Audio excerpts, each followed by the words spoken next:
మాట్లాడాలి కాబట్టి మాట్లాడతారు. నేను అనేదల్లా ఒక్కటే, సిద్ధంగా ఉంటే చాలా సంతోషం. ఆయన ఒక్కడే కాదు, 10 మంది కూడా సిద్ధంగా ఉండాలి. ఉప ఎన్నికలు పక్కా వస్తాయి. వీళ్ళందరికీ పరాభవం కూడా తప్పదు. సో ఇవాళ 1 కాదు 2 కాదు, పేదవాళ్ళ ఇల్లు ఎంత అరాచకం అంటే అసలు ప్రభుత్వంలో కుడి చేయి ఏం చేస్తుందో ఎడం చేయి గెలుస్తలేదు.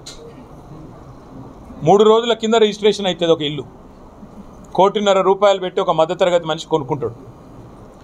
3 రోజుల తర్వాత హైడ్రా వచ్చి కూలగొడుతుంది. అసలు ఈ ప్రభుత్వం నడుపుతున్నారో వీళ్ళు సర్కస్ నడుపుతున్నారో నాకైతే అర్థమవుతలేదు. నీ ప్రభుత్వంలో రిజిస్ట్రేషన్ శాఖనేమో రిజిస్ట్రేషన్ చేస్తుంది, ఇంకో శాఖనేమో మున్సిపల్ శాఖ వచ్చి కూలగొడుతుంది. అసలు కనీసం మీకన్నా తెలుస్తుందా ఏం చేస్తుండ్రో? చిన్న పిల్ల వేదశ్రీ అనే పాప, 7 ఏళ్ల పాప, ఆమె అడుగుతున్నది, మా పుస్తకాలు తీసుకుంటామంటే కూడా మాకు టైం ఇవ్వలేదు, బల్మిట్కి నూకేసిండ్రు, మా అమ్మ నాయన పెట్రోల్ పోసుకుంటే కూడా గుంజుకపోయి పోలీసు వాళ్ళు తీసుకుపోయినరు, రేవంత్ సార్ చేయించిండు అని చెప్పి ఒక చిన్న పాప మాట్లాడుతున్నది. నేను ప్రభుత్వాన్ని అడుగుతున్నా, ఒక ప్రెగ్నెంట్ లేడీని కనికరం లేదు నీకు, ఒక చిన్న పాప అంటే కనికరం లేదు. నీ ప్రభుత్వమే చేసిన రిజిస్ట్రేషన్ అనే సోయి కూడా నీకు లేదు. నీ ఖజానాకేమో పైసలు అటు తీసుకుంటావు, ఒక జేబులో పెట్టుకుంటావు, ఇంకో జేబులోనేమో కూలగొడతావు. ఇలా ఎవడు బాధ్యుడు? నీ ప్రభుత్వమే చేసిన తప్పుకు ఎవడు బాధ్యుడు? నీ అన్నగాని ఇల్లేమో ముట్టనీయవు, మీ అన్న ఇల్లేమో భద్రంగా ఉండాలి, బడుగుల బతుకు మాత్రం ఛిద్రం కావాలి. ఇదేనా నీ నీతి? నేను అడుగుతా ఉన్న ముఖ్యమంత్రి, నీకు నిజంగా చిత్తశుద్ధి ఉంటే ముఖ్యమంత్రి రేవంత్ రెడ్డి 40,000 డబల్ బెడ్రూమ్ ఇండ్లు, కేసీఆర్ కట్టించిన డబల్ బెడ్రూమ్ ఇండ్లు ఇలా రెడీగా ఉన్నాయి హైదరాబాద్లో. మేము ఎలక్షన్ తర్వాత ఇద్దామని పెట్టినాం. 40,000 ఇండ్లు రెడీగా ఉన్నాయి. నీకు చిత్తశుద్ధి ఉంటే ఏ పేదల ఇండ్ల మీద అయితే పోయి కులగొడుతున్నావో వాళ్ళందరికీ ముందు తాళాలి, గృహప్రవేశాలు చేయించు, సామాన్లు తీసుకునే టైమీ, అటెనక అవసరమైతే చెర్ల కట్టినరు, శిఖంల కట్టినరు, బఫర్ల కట్టినరు, నాలా మీద కట్టినంటే కులగొట్టు, కానీ ముందు వాళ్ళని తరలించు, ఒప్పించి మెప్పించి సంస్కారవంతంగా పనిచేయి. మీ అన్నకు ఒక న్యాయం, మిగతా పేదలకు ఇంకో న్యాయం ఉంటుందా? ఇది పద్ధతేనా? అయినా గవర్నమెంటే రిజిస్ట్రేషన్ చేయొచ్చు, గవర్నమెంటే కూలగొట్టచ్చా 3 రోజుల తర్వాత? నీ ఇల్లు కూలగొడితే ఒప్పుకుంటావా? ఆఖరికి ఇంకొక మాట అంటున్నా నేను, శాతనైతే పర్మిషన్లు ఇచ్చిన అధికారుల మీద చర్య తీసుకో. అమాయకులైన ప్రజల మీద ఎందుకు పడుతున్నావు? అమాయకులైన ప్రజలు, పేద ప్రజలు ఎవడుంటాడండి నాలా మీద?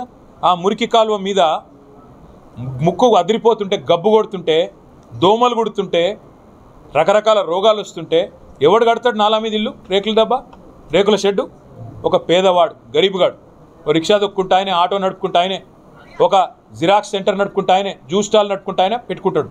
అట్లాంటి వాళ్ళ పొట్టగొట్టి పెద్ద పెద్ద వాళ్ళని మాత్రం కాపాడుతున్నావు. నేను అడుగుతున్నా, మూసీ నదిలో అడ్డంగా ఎంక్రోచ్మెంట్లు పెద్ద పెద్ద బిల్డర్లు కడుతున్నారు, కొట్టు వాళ్ళని దమ్ముంటే. మూసీ నది మీదే కాదు, ఇవాళ నీ మంత్రులు విలాసవంతమైన ఫామ్ హౌజులు, మీ ఎమ్మెల్యేలు, మీ పెద్ద పెద్దలు, కేవీపీ రామచంద్రరావు కొట్టు, వాళ్ళ కొట్టు మొదలు. మీ మంత్రి పొంగులేటి శ్రీనివాసరెడ్డిది కొట్టు, చెరువును పూడ్చిండు. మీ పట్నం మహేందర్ రెడ్డి ఎమ్మెల్సీది కొట్టు. వాళ్ళందరిని ఇడిచిపెట్టి పేదోళ్ళ మీద, గరీబుగాళ్ళ మీద పడి వాళ్ళని సావగొట్టుకుంటా ఏం సాధిస్తావు నువ్వు? అందుకే నేను చెప్పింది నిన్న, హైడ్రా విషయంలో ఏదైతే హైడ్రామా ఈ ప్రభుత్వం చేస్తుందో, నేను ఆ బాధితులకు కూడా విజ్ఞప్తి చేస్తా ఉన్నా. మీకు తెలంగాణ భవన్ మీకు శరణ్యంగా ఉంటుంది, అండగా ఉంటుంది. మా లీగల్ టీం ఉన్నది, మొత్తం హైదరాబాద్లో మాకే ఓట్లు వేసారు. మీరు మా ఎమ్మెల్యేలు అంతటా ఉన్నారు, మా కార్పొరేటర్లు గల్లీ గల్లీకి ఉన్నారు.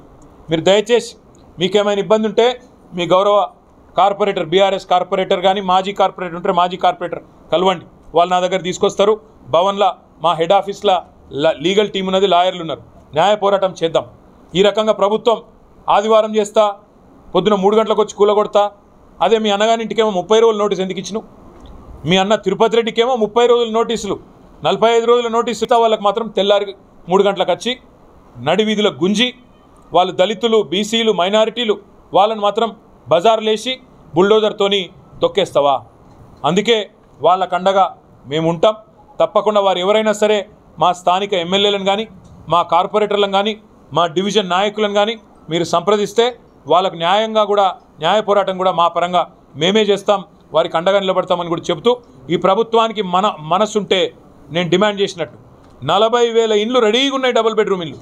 అవి మొదలు ఇచ్చి అలా గృహప్రవేశం చేయించు. తాళాలు ఇచ్చుడు, కాగితాలు ఇచ్చుడు కాదు, గృహప్రవేశం చేయించు. వాళ్ళ ఆడికెళ్ళి మొత్తం సామాన్లు తీసుకుపోయి సర్దుకుంటాడు చెయ్యి. అట్లయినాక కావాలంటే వాళ్ళని ఒప్పించి మెప్పించి తీసేయి తప్ప కుసంస్కారంగా ఇవాళ పేదవాళ్ళు కదా, గరీబ్ గాళ్ళు కదా, వాళ్ళకి ఎవరు దిక్కు, అన్నట్టుగా ఇష్టం వచ్చినట్టు రాజ్య పగను రాజ్య ప్రతీకారాన్ని హైదరాబాద్లో ఓటు అయినందుకు తీర్చుకుంటా అంటే మేము చూస్తూ ఊరుకోమనే మాట కూడా మీకు విజ్ఞప్తి చేస్తాం.